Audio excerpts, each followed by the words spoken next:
حضرت عمر رضی اللہ تعالیٰ عنہ کو ایک موقع پہ دیکھ لیا توریت کتاب پڑھ رہے ہیں، توریت کی کتاب۔ آج ہمارے لوگ کہتے ہیں ڈاکٹر ذاکر نائک۔ اب پرسوں کسی نے 2-4 دن پہلے ایک نے کہا کہ ایک بڑے عالم ہیں، وہ کہہ رہے ہیں کہ تعویذ وغیرہ پہننا وہ جائز نہیں ہے، شرک ہے۔ تو تعویذ وغیرہ، ہم نے کہا کون سے بڑے عالم ہیں؟ تو انہوں نے کہا ڈاکٹر ذاکر نائک۔ میں نے کہا ڈاکٹر تو آپ کہہ رہے ہیں، عالم تو نہیں کہہ رہے، آپ تو یہ نہیں کہہ رہے کہ مولانا مفتی صاحب، مفتی ڈاکٹر ذاکر نائک، آپ یہ تو نہیں کہہ رہے، آپ تو کہہ رہے ہیں ڈاکٹر ذاکر نائک۔ تو وہ MBBS کا ڈاکٹر ہوگا، پیشاب ٹیسٹ کرنے کا ڈاکٹر ہوگا، کوئی اور ہوگا، یہ تو نہیں کہ وہ دین کا مسئلہ بیان کرنے کے لیے وہاں بیٹھا ہے۔ کہا ایک بہت بڑے پیمانے پہ وہ دین کا کام کر رہا ہے۔ آپ کیا کہہ رہے ہیں؟ اتنے ہندوؤں کو وہ مسلمان کر رہا ہے۔ اب آپ بتائیں، ہندوؤں کے دیش میں بیٹھ کے وہ ہندوؤں کو مسلمان کرے، وہاں اٹل بہاری واجپئی اور منموہن سنگھ وہ برداشت کرے گا؟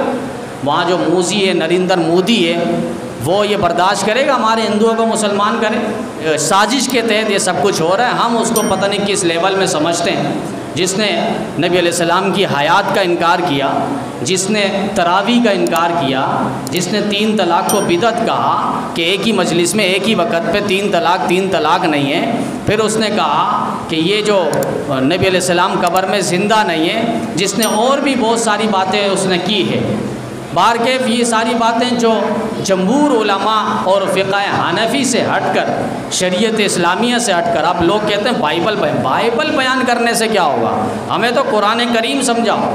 قرآن کریم کی آیت صحیح نہیں پڑھ سکتا، قُلْ یَا اہلَ الْکِتَابِ تَعَالَوْا إِلَىٰ کَلِمَةٍ سَوَاءٍ بَیْنَنَا، اس آیت کو میں نے خود سنا ہے، وہ غلط سلط پڑھ رہا تھا۔ اب عوام تو العوام کالانام، انہیں کیا معلوم ہے یہ قرآن کی آیت کیسے پڑھ رہا ہے؟ تو ہم تو سمجھتے ہو بس وہ قرآن پڑھ رہا ہے۔ جیسے 2 عرب والے لڑ رہے تھے، گالیاں دے رہے تھے ایک دوسرے کو، انت حمار، انت کلب، انت عقرب۔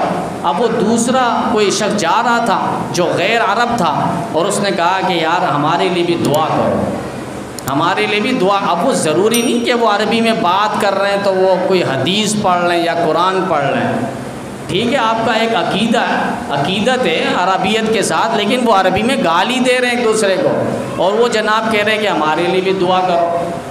پھر اسی طریقے سے ایک جگہ میں لکھا ہوا تھا عربی میں، البول فی ھذا المقام ممنوع، یہاں پیشاب کرنا منع ہے۔ اب بعض وہیں زیادہ پیشاب کر رہے ہوتے ہیں، اردو میں لکھا ہوتا تھا، کوئی احترام نہیں کرتا تھا، کسی نے عربی میں لکھ دیا البول فی ھذا المقام ممنوع، کہ یہاں پیشاب کرنا منع ہے۔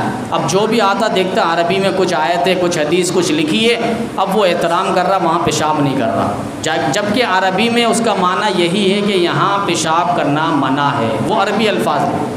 تو ہم تو یہاں تک کھڑے ہیں، ہمیں تو عربیت یہاں تک آ رہی ہے، یہاں تک سمجھ، ہم کیا سمجھیں گے ڈاکٹر ذاکر نائک کیا کہہ رہا ہے؟ قرآن و حدیث سے ہٹ کے باتیں کر رہا ہے، اور وہ باتیں 10 بسکٹ کے اندر ایک زہریلا بسکٹ پکڑا دے گا آپ کو اور مجھے معلوم نہیں، 100 مٹھائی کے ڈبے کے اندر ایک مٹھائی ایسا ڈال دے گا جس میں زہر ہو، کس کو کیا پتہ؟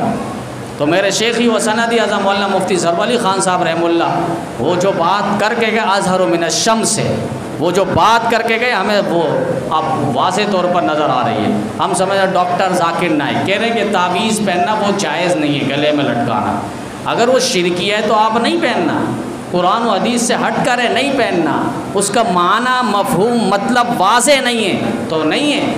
جادو کے الفاظ اور آیات قرآن کو الٹا لکھا ہے اس پر، وہ نہیں پہننا، لیکن شریعت پہ باقاعدہ احادیث کی روشنی پہ تعویذ باقاعدہ جائز۔ ایک بچہ پڑھ نہیں سکتا، آپ نے اس کو لکھ کر دینا فاللہ خیر حافظا وہو ارحم الراحمین، حفاظت کے لیے دعا۔ اب وہ 2 سال کا بچہ کیا پڑھے گا؟ تو آپ اس کو لکھ کر لپیٹ میں کسی تھیلی پہ اس کو باندھ دیتے، ٹھیک ہے، یہ حصار ایک لحاظ سے اس کی حفاظت کے لیے۔ تو اگر کوئی پڑھ نہیں سکتا تو اس کو اس طریقے سے دیا جاتا ہے جس کا معنی مفہوم معلوم ہو، اور جو شرک سے پاک ہو، اور باقاعدہ قرآن و حدیث کی روشنی پہ لکھا ہوا ہو۔ بہت بڑے عالم سمجھ رہے ہیں، جبکہ نام پہ ڈاکٹر ذاکر نائک ہے، مولوی اور عالم مفتی کچھ بھی لفظ نہیں ہے۔ تو اسی طریقے سے نبی علیہ السلام نے دیکھ لی حضرت عمر کو توریت کتاب پڑھ رہے ہیں، نبی علیہ السلام کا چہرہ سرخ ہو گیا، اور فرمایا عمر یاد رکھنا لو کان موسیٰ حی ما وسعہ الا اتباعی، اگر موسیٰ بھی زندہ ہو کر آ جائے نا اور وہ میری اتباع نہ کرے تو اس کی بھی نجات نہیں ہے۔ کہاں سو رہے ہو؟ نبی علیہ السلام نے منع فرما دیے، ایک ہی شریعت کا ڈنکا بجے گا، ایک ہی اسلام کا ڈنکا بجے گا، یہاں دو رنگی نہیں ہے، دو رنگی چھوڑ یک رنگ ہو جا، سراسر موم یا سنگ ہو جا۔